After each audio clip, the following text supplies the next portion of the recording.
A proper road race, and in the true meaning of the word. That was how Mr. Monaco, the late great Graham Hill, once described this iconic event. The cars we drive have come a long way in the intervening half-century, but still we race on those same public roads beside the Mediterranean Sea.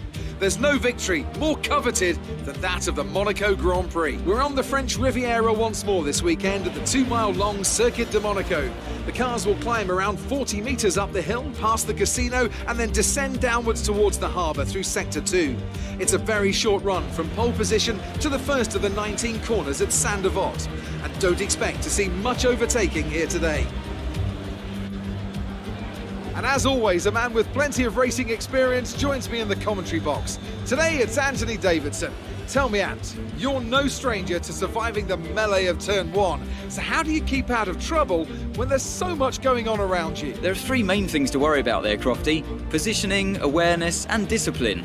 First, you have to put your car in a bit of space and make sure you have room to react to what the others are doing. Then you have to watch your mirrors and listen to the sounds around you to get a sense of where everyone is. And finally, just don't get too greedy. Just because a gap exists doesn't always mean you should go for it.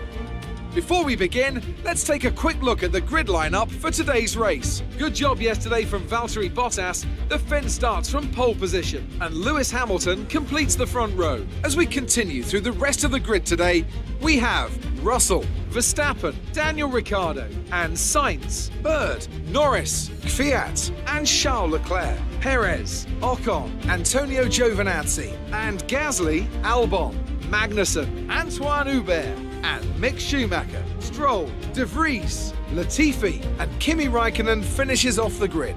It's almost time for those 5 red lights to go out. Then let's see who can prevail today. Now that we've got some points on the board, let's continue this form and aim for another top 10 finish.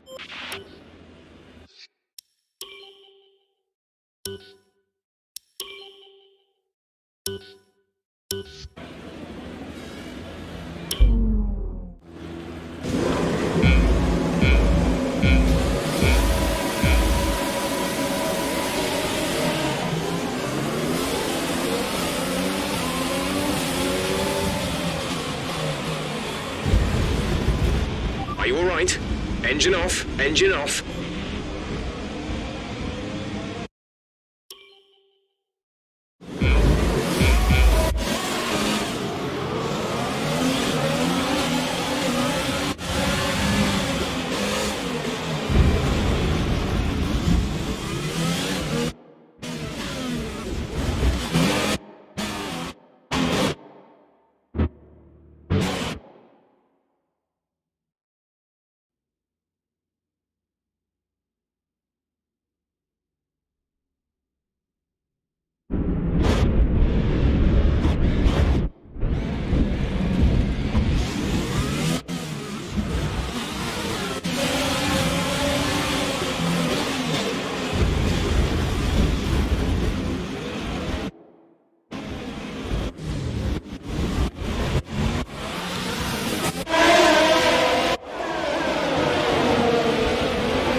So Mercedes have won it, and what a great race it was.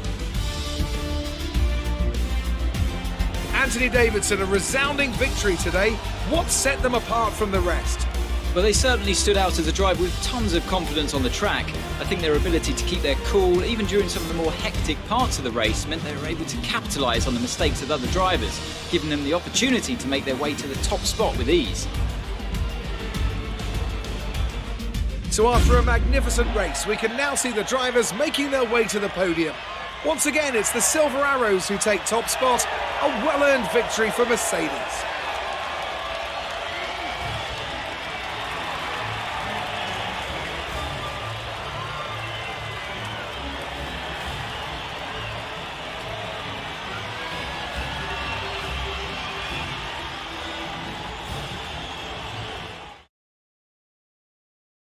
So, let's review the drivers' standings. Valtteri Bottas passes his rival to take over the lead of the Drivers' Championship. Now, let's discuss, Ant, who would you say is a contender for Driver of the Day? It's an interesting one today. On balance, I think I have to call out Alexander Albon. A really solid drive from him today, and one that he and his team should be proud of. It's time to check out the constructors' standings. Mercedes continue to extend their lead. Meanwhile, good work from Racing Point this weekend, who pushed themselves further up the order. It's been an absolutely wild weekend of Formula One action. I can't wait to see what's next.